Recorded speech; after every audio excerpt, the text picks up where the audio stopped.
Bom dia, bom dia. Hoje nós vamos falar aqui sobre família, uma obra em permanente construção. Essa foi a lição bíblica dada no domingo de ontem. Mas hoje eu vou falar aqui só no capítulo 3. Do capítulo 3 que diz assim: o casamento é um aprendizado constante. Então a família, ela está em constante construção. O aprendizado é um processo contínuo de aprender, de adquirir conhecimento, competências, habilidade e mudar comportamento. É preciso estar fundamentado em Cristo, que está lá em Mateus 7, do 24 ao 27. Aprender aquilo que pode solidificar o casamento e a família. Pontos que podem convergir os cônjuges para uma história diferente ao relacionamento entre eles e com a família que lhes cerca.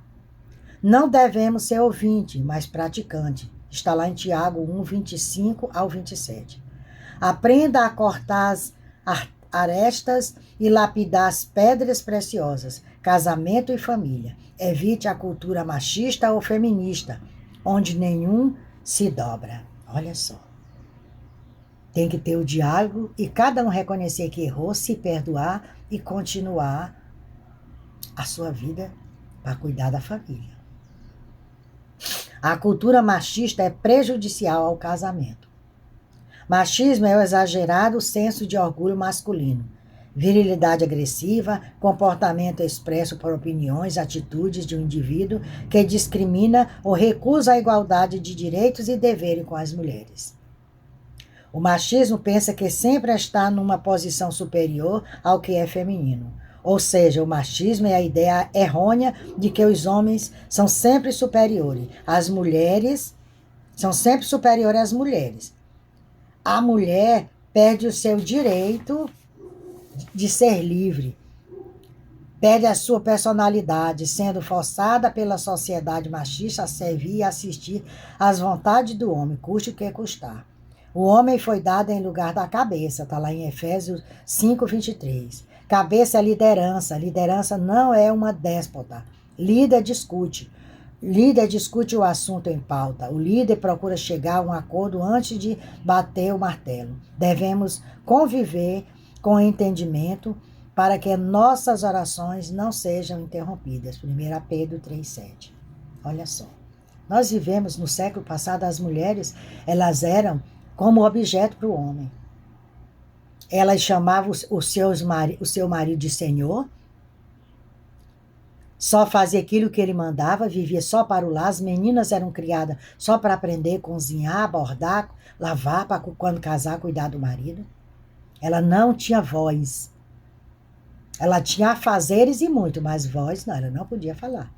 O marido era que dava a primeira e a última palavra, era ele. Então o homem, a mulher era um objeto para ele. E que não podia separar, não. Tinha que viver até que a morte separa. Muitos casamentos eram por conveniência, por dote.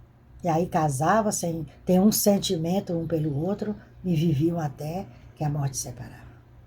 A cultura feminista é prejudicial ao casamento.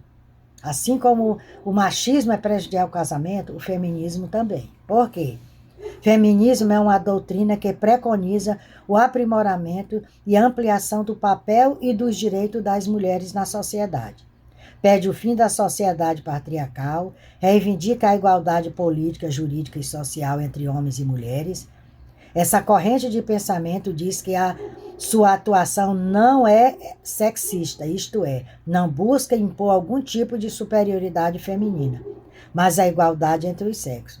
O feminismo não quer emancipar somente no mercado de trabalho. A principal crítica feita a essa corrente é de valorizar excessivamente a condição econômica, cultural e colocar a mulher na dominação do homem.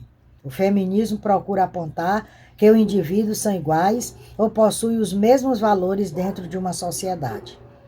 A mulher foi dada como submissa ao seu marido. Está lá em Efésios 5, 22 e Colossenses 3, 18. A comissão está com o homem. A mulher, na qualidade de submissa, ajuda o seu marido em tudo e auxilia na execução das suas responsabilidades e projetos. Mesmo com o desenvolvimento intelectual e profissional das mulheres, não podemos esquecer que perante a Bíblia Sagrada, no casamento, cada um tem o seu papel. Cada um tem o seu papel. Eu tenho que aceitar e ele também. Temos que andar junto para que essa comunhão seja sólida. Aprenda a aceitar o seu cônjuge e a amar a si mesmo. Compreender os limites da pessoa amada, limites físicos, intelectuais, laborais, sexuais, de paciência. Aceitar as preferências, os hábitos, as tradições regionais, de família e da igreja. Aceitar as escolhas diferentes sem criticar ou reprovar. No lugar da crítica, precisa de habilidade para aconselhar sem ferir a pessoa amada. O elogio se esquece, a crítica se leva para o túmulo. Existem formas inteligentes de discordar de uma coisa, não sendo deselegante. Quem ama o seu cônjuge para a si mesmo. Efésios 5, 28. Aprender a se cuidar. Se o seu cônjuge me ama, ele nunca vai ser atraído por outra pessoa, isso é utopia. O seu cônjuge está vendo gente interessante todo dia. Gente bonita, gente bem vestida, gente cheirosa, gente que preenche os vazios que você deixa. Mesmo dentro de casa, os cônjuges precisam estar asseados, arrumados, cheirosos. Não descuide da sua aparência. O casamento é um processo contínuo de aprendizado. Então, aqui está.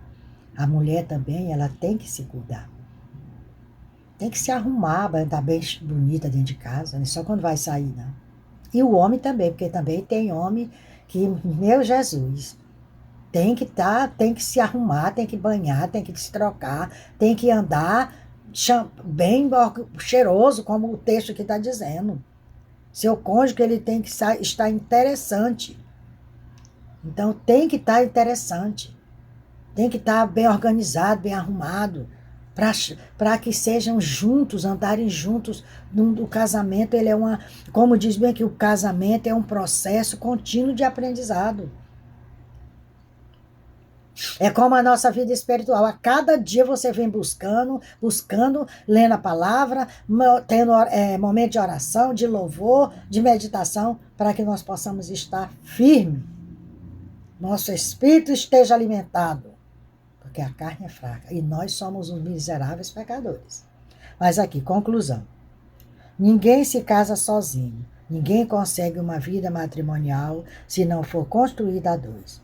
Precisamos abrir mão do nosso capricho em benefício da família.